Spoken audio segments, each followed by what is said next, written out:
Dasar Hukum PMK nomor 37 tahun 2025 ya.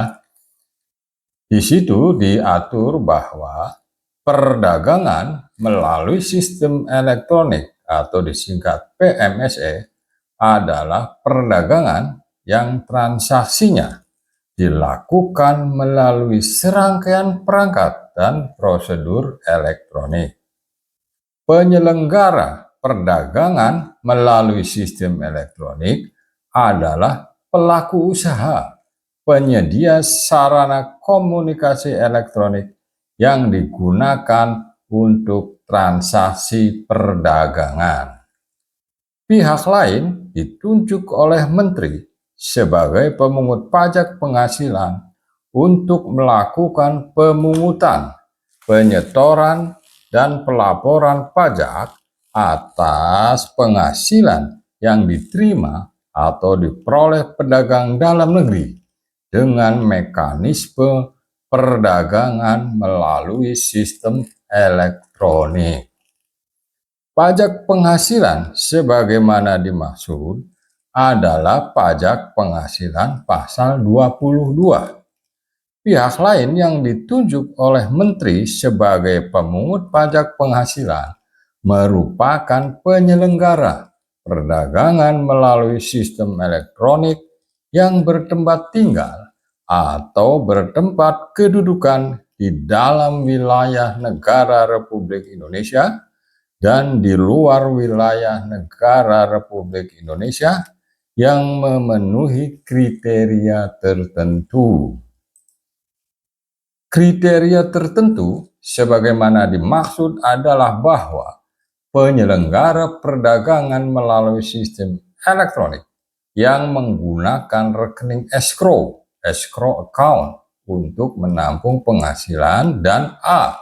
memiliki nilai transaksi dengan pemanfaat jasa penyedia sarana elektronik yang digunakan untuk transaksi di Indonesia melebihi jumlah tertentu dalam 12 bulan. Dan atau B. memiliki jumlah traffic atau pengakses melebihi jumlah tertentu dalam 12 bulan. Pedagang dalam negeri yang memperoleh penghasilan melalui PMSE merupakan orang pribadi atau badan yang memenuhi kriteria menerima penghasilan menggunakan rekening bank atau rekening keuangan sejenis dan bertransaksi dengan menggunakan alamat internet protokol di Indonesia atau menggunakan nomor telepon dengan kode telepon negara Indonesia. Termasuk pedagang dalam negeri adalah perusahaan jasa pengiriman atau ekspedisi, perusahaan asuransi, dan pihak lainnya yang melakukan transaksi dengan pembeli barang atau jasa melalui perdagangan melalui sistem elektronik. Besarnya pajak penghasilan pasal 22 adalah 0,5% dari peredaran bruto yang diterima atau diperoleh pedagang dalam negeri yang tercantum dalam dokumen tagihan tidak termasuk PPN dan PPNBM. Saat terutang pajak penghasilan pasal 22 adalah pada saat pembayaran diterima oleh pihak lain. Pajak penghasilan pasal 22 dapat diperhitungkan dengan pembayaran pajak penghasilan dalam tahun berjalan atau merupakan bagian dari pelunasan pajak penghasilan yang bersifat final. Pihak lain tidak melakukan pemungutan pajak penghasilan pasal 22 atas penghasilan yang diterima atau diperoleh pedagang dalam negeri sehubungan dengan transaksi A.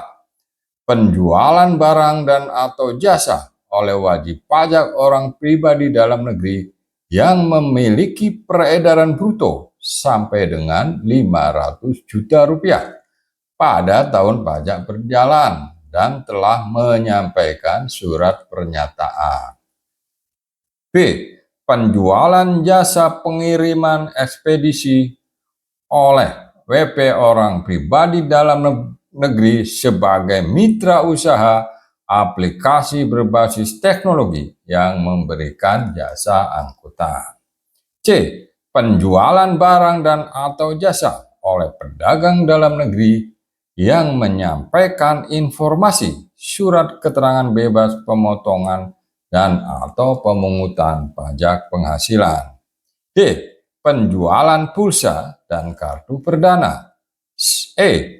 Penjualan emas perhiasan, emas batangan, perhiasan yang bahan seluruhnya bukan dari emas, batu permata dan atau batu lainnya yang sejenis, yang dilakukan oleh pabrikan emas perhiasan, pedagang emas perhiasan, dan atau pengusaha emas batangan, dan atau pengalihan hak atas tanah dan bangunan atau perjanjian pengikatan jual beli atas tanah dan atau bangunan beserta perubahannya.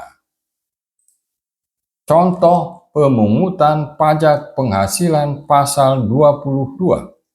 Marketplace JB merupakan penyelenggara perdagangan melalui sistem elektronik yang berkedudukan di Indonesia.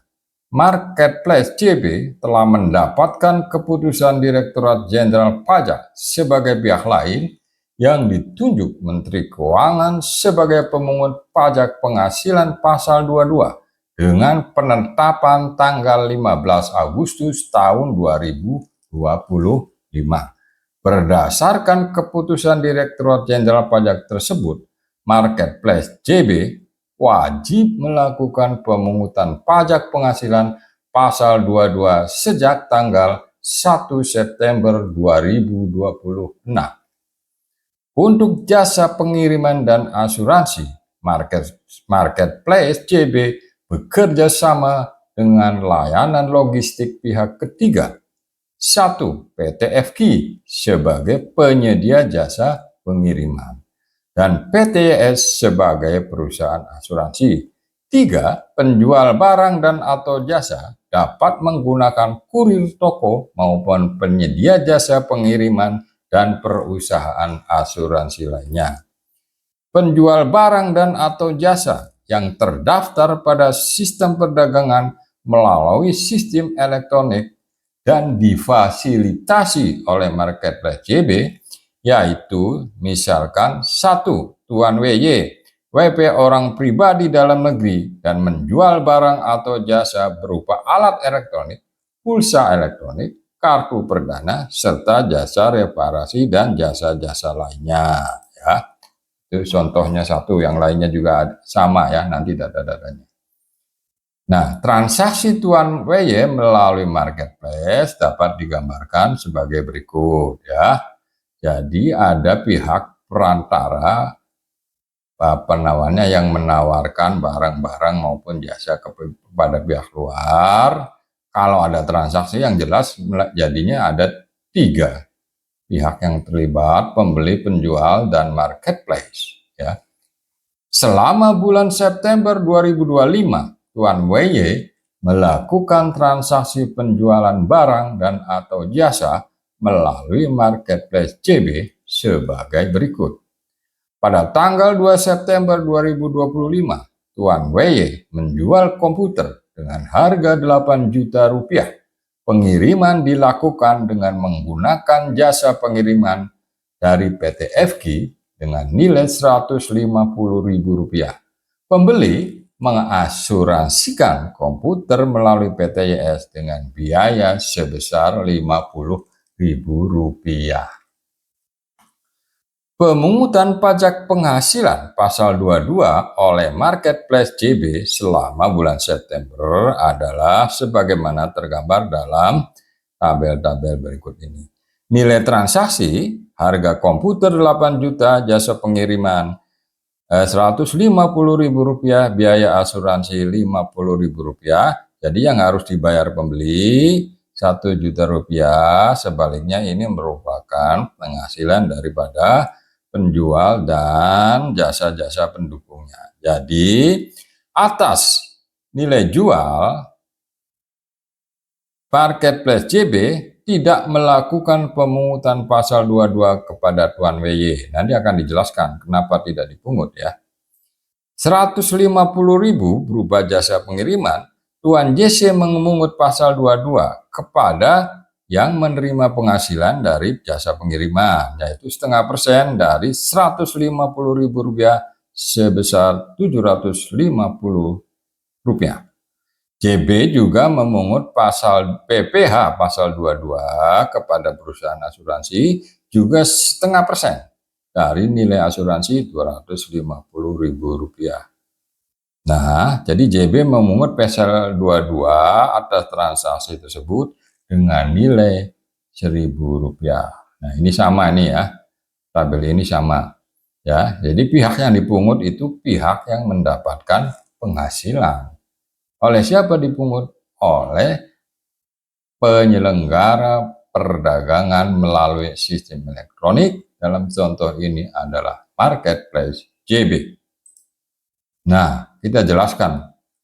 Marketplace JB tidak melakukan pemungutan pajak penghasilan pasal 22 kepada Tuan WY karena Tuan WY menyampaikan surat pernyataan yang menyatakan bahwa pedagang dalam negeri memiliki peredaran bruto pada tahun berjalan sampai dengan 500 juta rupiah ya. Kalau tidak ada surat ini, maka Marketplace juga memungut pasal 22 kepada Tuan WY sebesar 0,5% kali penghasilan dari penjualan komputer. Marketplace JB melakukan pemungutan pasal 22 kepada FQ atas penghasilan dari jasa pengiriman. Marketplace JB juga melakukan pemungutan pasal 22 kepada PTYS atas penghasilan dari jasa asuransi. Marketplace JB dengan demikian menerbitkan dokumen tagihan invoice yang merupakan dokumen yang dipersamakan dengan bukti pemungutan pajak penghasilan pasal 22 dengan rincian sebagai berikut. 1. PPh pasal 22 kepada Tuan WY dengan nilai 0 ya. 2. PPh pasal 22 PTFQ dengan nilai Rp750 dan 3. PPh pasal 22 PTYS sebesar Rp25.